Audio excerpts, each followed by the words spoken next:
This man, who was stabbed several times but remained silent, is actually a peerless master. His real name is Xie Xiaofeng, and he is the third young master of Shenzhen Villa. He has been practicing martial arts since he was a child and is gifted. He has never been defeated in thousands of battles, and people in the martial arts world call him the Sword God.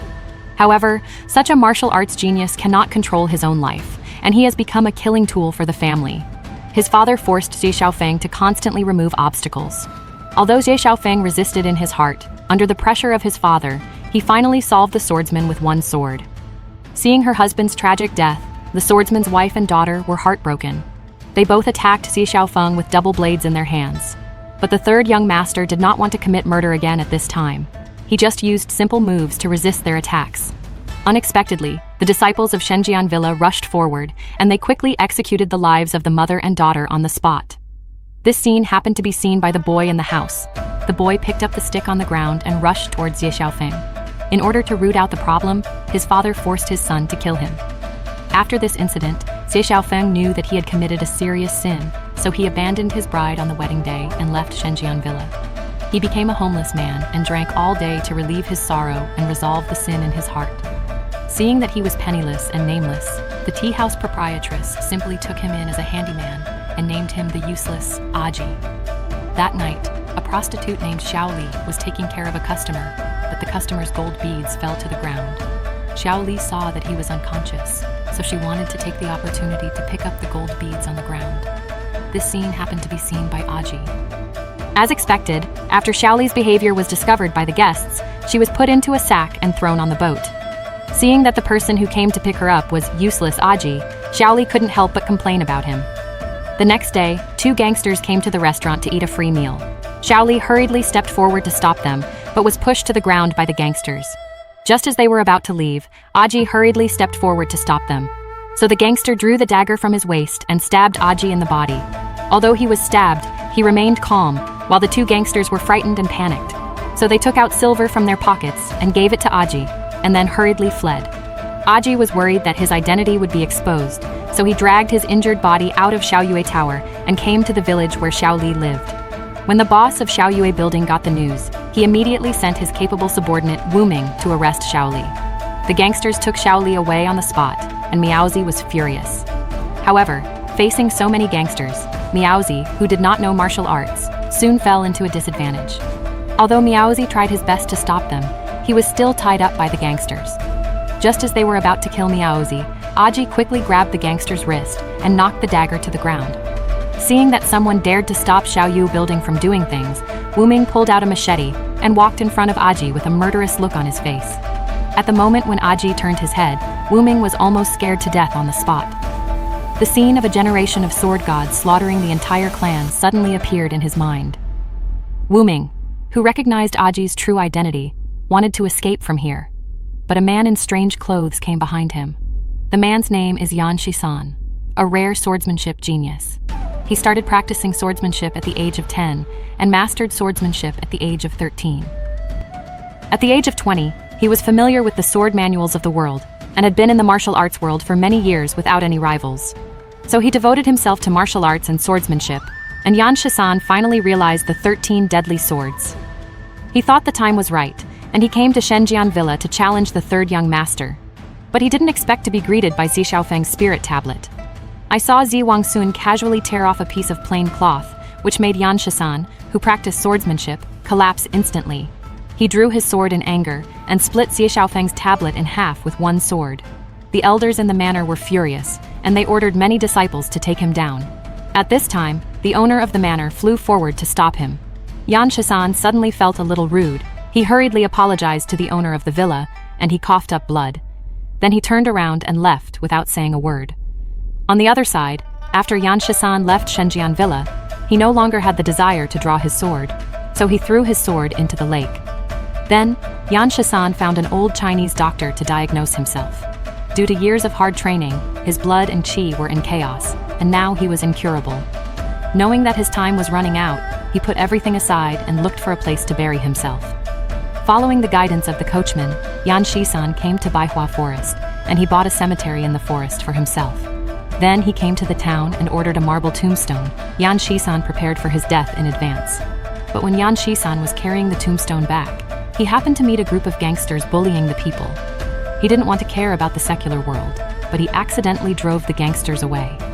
Seeing this, the common people knelt down to express their gratitude, but Yan Shisan looked as cold as ice. Little did they know that the person in front of him was the third young master he had been looking for.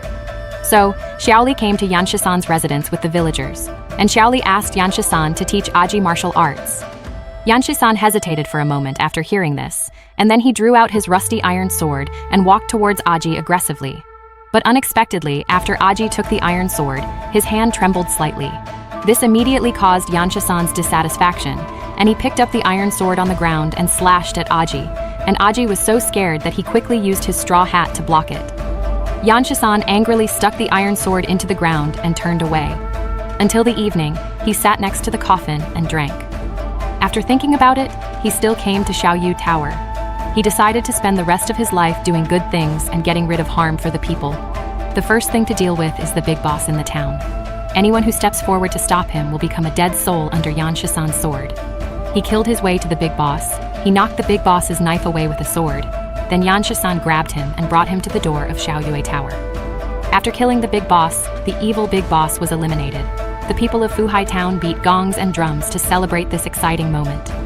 Yan Shisan also changed from a selfish person to a hero in the eyes of the world. However, Yan Shisan knew that his life was coming to an end, and he did not want the 13 swords of death to be lost, so he decided to teach Aji martial arts. Then the two of them came to the grove and saw Yan Shisan holding the sword in one hand, and the sword blade was like a magic weapon, and the sky and the earth darkened. He took the tree as his enemy and struck it with a sword and cut it in half. This is the true meaning of this sword technique. A black shadow suddenly flew out of the forest, and the black shadow was like the third young master, holding the sword with both hands. But as the 13 swords of death was fiercely performed, the obsession was instantly destroyed. After this battle, Yan Shisan had exhausted all his strength, and Aji hurried forward to support him. As the sun set, the two came to the riverside and raised their glasses to drink. Yan Shisan hoped that Aji could tell the world, and also hoped that the 13 deadly swords could shock the world. However, what he didn't expect was that the useless Aji in front of him was the sword god Xie Xiaofeng he had always wanted to defeat. After the two of them separated, Yan Shisan lay in the coffin waiting to die, until the man who sold the sword brought back a shocking news. Yan Shisan, who learned that the third young master was not dead, angrily drew his sword. Just as he hurried to find the third young master to compete, suddenly thought that he had already taught Aji the sword skills. On the other hand, Aji went out to carry manure to work every day. He decided to spend his life with Xiaoli privately and lived a carefree life. One day, when Aji was out working, a gorgeously dressed woman came to his house. It turned out that she and the third young master had been childhood sweethearts since childhood, and when they grew up, they fell in love and decided to spend their lives privately. Unexpectedly, Xie Xiaofeng overheard from his father that Qiudi had the ambition to dominate the martial arts world, so Xie Xiaofeng chose to escape the marriage on the day of the wedding. In order to consolidate the status of Qiqingtang in the martial arts world, Qiudi was forced to marry the young master of the Xiaohu family. But what was unexpected was that Xie Xiaofeng came to grab the bride on the same day. After she thought deeply for a moment, Qiudi finally chose Xie Xiaofeng. Then, the two rode away on horses. But Qiudi was ambitious and coveted wealth and glory, so Qiudi secretly found her subordinate Zhu Yiqing while Xie Xiaofeng was sleeping. Their conversation was accidentally heard by Xie Xiaofeng, so Xie Xiaofeng left alone without saying a word, and he changed his name from then on and worked as a handyman in Xiaoyue Tower. Qiudi was ruthlessly hurt by the third young master many times, so she formed a killer team named Tianzun, and she conquered the major sects and forces, preparing to attack Shenjian Villa in one fell swoop. At this time, the news that the third young master was in Fuhai Town spread. After learning the news, Qiudi led many men to find Xiaoli's home, and she used her power to force Xie Xiaofeng to show up. Aji knew that if he didn't go back with Qiudi, Xiaoli's family would definitely be in danger. In order to protect Xiaoli's family, he had to agree to go back with Qiudi. Aji, who had regained his identity, told Qiudi that he had long been tired of the disputes in the martial arts world. In order to please Aji, Qiudi agreed to his request on the spot. Unexpectedly, when Aji came back from collecting firewood, he saw a group of servants planting flowers and weeding, and various furniture filled the courtyard. Aji was so angry that he threw the firewood on the ground, because this was not the pastoral life he wanted. Seeing Aji leave him again, Qiudi's heart was completely broken. On the other hand, after Xie Xiaofeng left Qiudi, he returned to Shaoli's house again, and planned to take them away in a few days.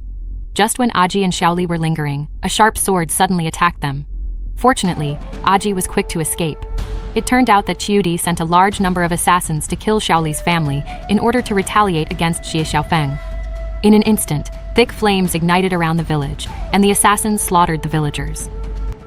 In order to cover Shaoli's family's escape, Xie Xiaofeng deliberately exposed himself to lead the assassins away. However, just when he thought he had shaken off the assassins, he was suddenly attacked by Zhu Yiqing. In order to withdraw the money she had saved with great effort, Shaoli risked her life to rush back home, but she ran into Qiudi. Even Miaozi and her mother were arrested.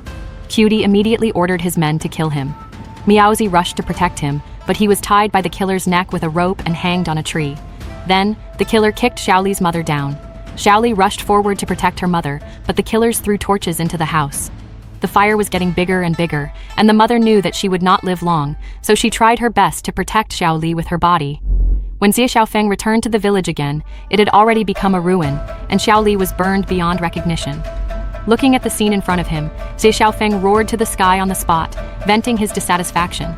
I thought Xie Xiaofeng would take revenge for this, but he was still the useless Aji. Tianzun led his troops to attack Shenjian Villa, and Xie Wangsun led many disciples to guard the gate. 2 disciples who went to explore the way were swallowed by the fog. At this time, many killers suddenly appeared, and the owner of the villa took the sword and stepped forward. He easily killed the killers. Suddenly, an iron hand flew out of the fog. The owner of the villa used his sword to resist. After he pulled the killer out, he turned his sword and eliminated the killers. However, the killer had already coated his weapon with poison, and the owner of the villa was accidentally hit. He had to retreat to the disciples and set up a sword formation to fight against him. Unexpectedly, countless darts attacked them, and the sword formation was broken. Xie Wangsun decisively chose to give up the battle, and he led the remaining disciples back to the villa. At this time, Tianzun finally appeared. He broke through the stone wall and rushed into the manor. The owner of the manor had to lead his disciples to retreat into the secret room. But what was unexpected was that the real identity of Tianzun was Zhu Yiqing. At this time, Qiudi finally appeared. Seeing that the Xie family had no power to resist, Mrs. Xie smashed the stone wall with one palm to avoid being humiliated, and pressed the stone door mechanism in the manor. At this time, Yan Shisan suddenly descended from the sky, and he used his sword to block the stone gate. Just when everyone was confused, Xie Xiaofeng walked in from the back. The assassins attacked Xie Xiaofeng one after another. Although Xie Xiaofeng was unarmed, he could easily defeat these minions. Zhu Yiqing held the wind and fire wheel and attacked Xie Xiaofeng directly. Xie Xiaofeng just turned sideways and easily avoided Zhu Yiqing's attack. Qiudi looked at Xie Xiaofeng with anger in her eyes. Xie Xiaofeng's father took down the ancestral sword, and the 3rd young master understood. He regained his former style. He kept shuttling between the assassins. Zhu Yiqing was already angry at this time. He picked up his weapon and attacked Xie Xiaofeng. With just this one move, he was beaten back by Xie Xiaofeng. Qiudi stepped forward with a sword, but was firmly grasped by the 3rd young master, who knocked her back with a palm. At this moment, Qiudi could no longer control her heart. She seemed to be crazy, and slashed out with sword energy. Just because Xie Xiaofeng abandoned her several times, Murong Qiudi's love for him would turn into hatred. Every sword she swung vented her inner anger, and every move was fatal and extremely cruel. But unfortunately, every time she made a move, Xie Xiaofeng easily resolved it. Looking at Qiudi, who had gone crazy, Zhu Yiqing hurried forward to stop him, but Qiudi pierced his chest with a sword. Just when Qiudi turned around and looked at the 3rd young master, she was pierced by Zhu Yiqing from behind. Unexpectedly, after Qiudi broke free from the restraints, she killed Zhu Yiqing with a sword. And Qiudi also rushed to Xie Xiaofeng at the last moment of her life. She died in his arms with incomparable love and hatred. Next, the peak duel between the 2 masters was also welcomed. Yan Shisan drew his sword. He turned into 5 afterimages in the air and attacked Xie Xiaofeng. Xie Xiaofeng only blocked but did not attack. He simply moved around, cleverly avoiding Yan Shisan's attack. At this time, Xie Xiaofeng also decided not to hold back. He launched a fierce attack on Yan Shisan. Every sword was used to the fullest, and Yan Shisan faced this fierce attack. He could only swing his sword to resist. If he had not blocked the fatal blow, I am afraid he would have been killed by a sword at this moment. As Yan Shisan adjusted his state, the two of them fought again. The speed of the swords of both sides became faster and faster, and soon Yan Shisan seemed a little overwhelmed. Then his sword was accidentally knocked away, and the third young master looked determined and attacked Yan Shisan directly. Then he closed his eyes tightly and pierced Yan Shisan's chest with a sword. This duel also came to a perfect end. Afterwards, he buried Yan Shisan in the Baihua forest and exchanged his own sword for Yan Shisan's sword. Afterwards, the third young master took Shaoli away from Kuhai town and became a knight who saved people.